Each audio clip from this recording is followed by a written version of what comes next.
来讲，中央普发1万，家己市民会当搁加领一条。家己市府讲现金要搁加分6000块。市议会伫今日通过提案，也市府表示讲会赶紧公告细节，互市民会当伫旧历过年进前领到钱。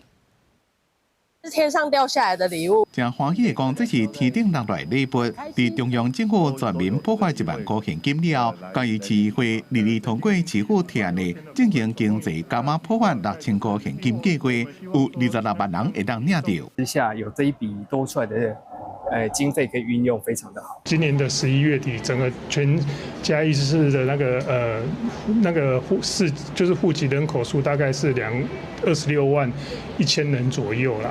那我们目前来讲，我们是以发放现金。嘉义市计划一日旧历过年进前，互民众领到6000块，不过用多一天做基准日也无公布，民代担心会有无公平。 起算的日期怎么算，影响的人数，或者是说它的公平性、合理性在哪边？但是市政府并没有一个完整的说帖。大家关心的有关于基准日跟造册日的部分，那我们将会在近期之内尽快统一对外来说明哦，因为它还涉及到很多单位的这样子的配合，以及我们相关的作业期程。 全国确定普发现金的县市，除了嘉义市以外，还有新德市、桃园市、新德县等县市，面对普发现金的提案，都已经伫咧议会通过。不过因为财政的问题无法度执行，有真侪县市受面对提案或者是提议，感觉因为财务状况无法度执行，全面普发现金1万块了，民众若想要再领到现金，就要看地方政府钱敢有够。